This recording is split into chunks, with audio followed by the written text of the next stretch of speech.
They come, they strategize, they plans, they divide the continent into kekis, and they shared territories. You see, for instance, German took Tanganyika, France took these francophone countries, Mali, Senegal, Cote d'Ivoire, and others. The same to British, took Ghana, took South Africa, took Zimbabwe, Zambia, Spanish, the same Portuguese, took Angola, took Mozambique. Europeans divide Africa like the way they are dividing cakes. It means they divided the continent in terms of strategic minerals they needed at that time.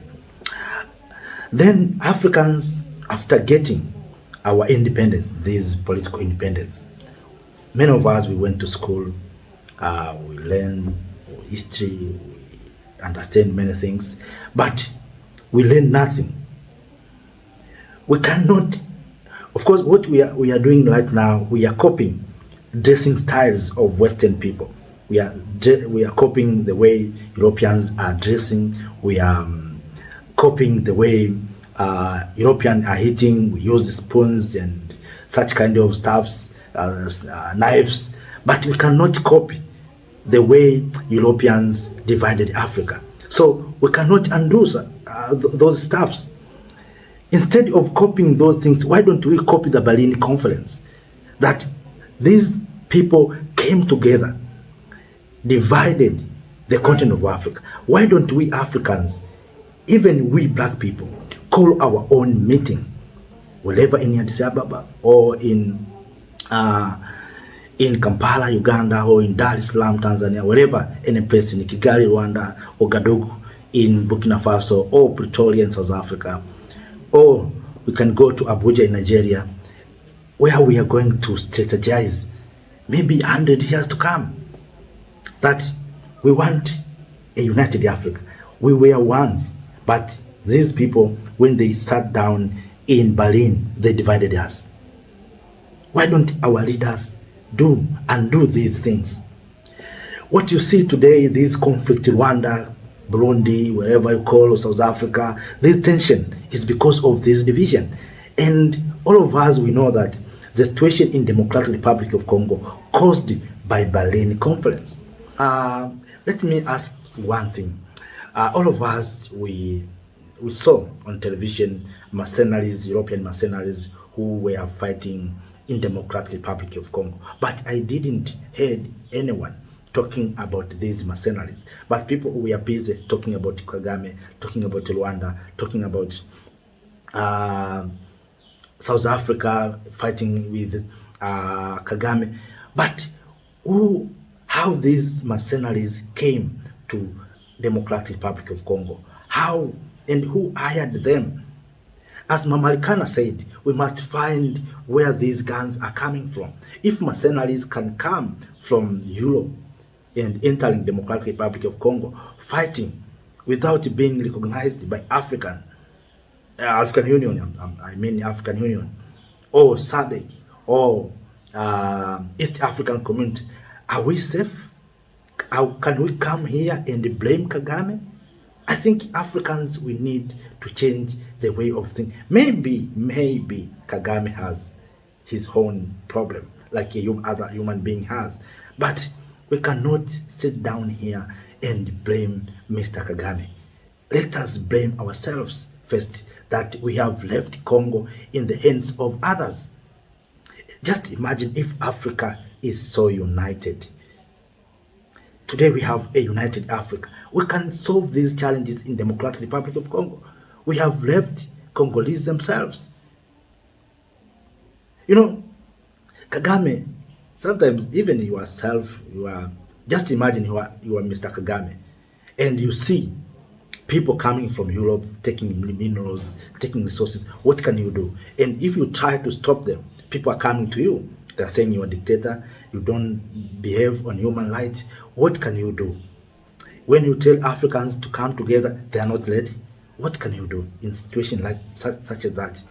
You remember Kagame is the one who initiated Africa single passport. But ask ourselves, where is Africa single passport? When Kagame was the chairperson of the African Union, of course, is the one also who started with this what we today we claim Africa Continental Free Trade Area. It is during Kagame leadership in the African Union. You remember? Kagame is the one who came with single passport. But we cannot come here and blame Kagame. We have to blame ourselves, all of us, the people of Africa, because we did nothing. When we see these people coming to us, taking resources, and we do nothing. And right now, we have this issue of Trump and South Africa. I'm telling you the truth. Africa, because we are so divided, we are keeping silence.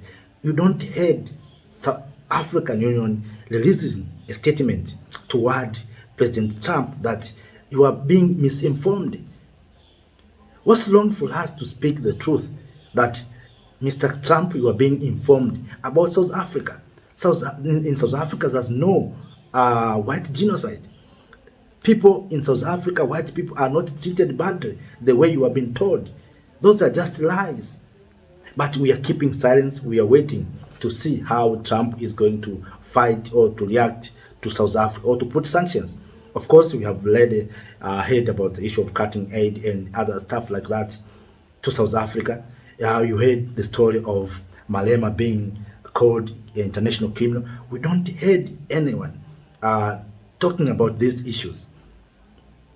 I think Africans, we need to come together. We need to come together. We need to defend one another. We need to protect one another.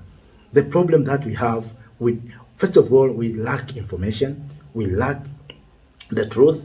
Then we are so divided.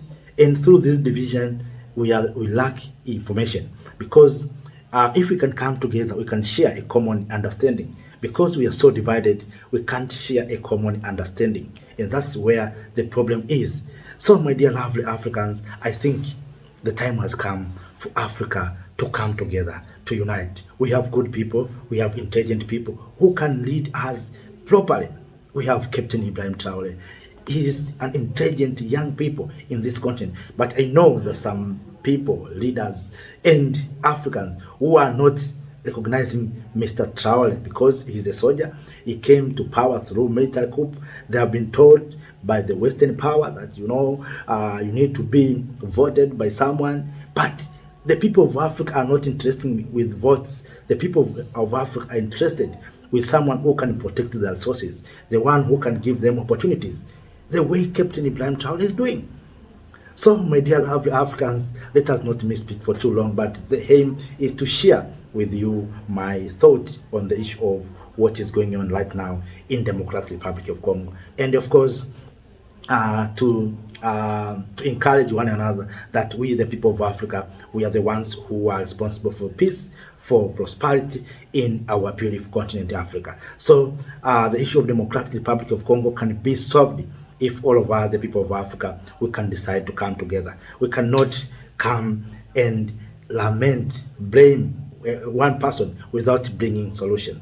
We need to bring solutions. We cannot come here and blame Kagame, blame South Africa, blame DRC. Instead of coming together, we should blame all of us that the Congo is in Africa. So anything that is going bad, it reflects all of us. If Congolese are dying, it means Africans are dying. If Congolese are suffering, it means Africans are suffering. So it's about our image. If you see the Congolese, you see yourself. Sometimes we, the people of Africa, we have been taught to think that these are because of these artificial borders, artificial map that we have been given by colonizers. We think that those are just Congolese, leave them. Those are just Senegalese, leave them. But we forgot that we are Africans. You see, the way Europeans are doing, it is amazing. And I repeat this many times. When Europeans saw minerals in Africa, they came together. They went back to Berlin, they sat down and say, how are we going to benefit from these resources? Under Bismarck, Council of Germany, they drawn the map. You, France, you will take this portion, francophone countries. You British, you will control this one. You German, do this. You control Tanganyika and East African German. You Spanish, this is your cake. They do like that. So this time I think we need to undo all these things. We need to do the same. Africans, we need to come together to abolish these borders, first of all, then to allow free movement of people and goods, to unite, to create a single army with single government. Then I'm sure if they're going to kill us, they can't kill all of us. They cannot do like that. So Africans, I don't know what are we afraid to unite, because without unity we are still suffering. The people in Congo are still suffering without unity. So let us unite and see what we can do.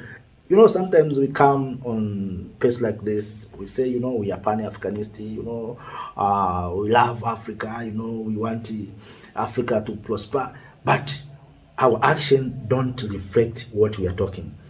Our action don't reflect the truth. So I think the time has come, my dear lovely Africans, to bring changes in this continent. So those are just my thoughts, my words to you, all of you, my lovely Africans, on what is going on right now in our beautiful continent. Thank you.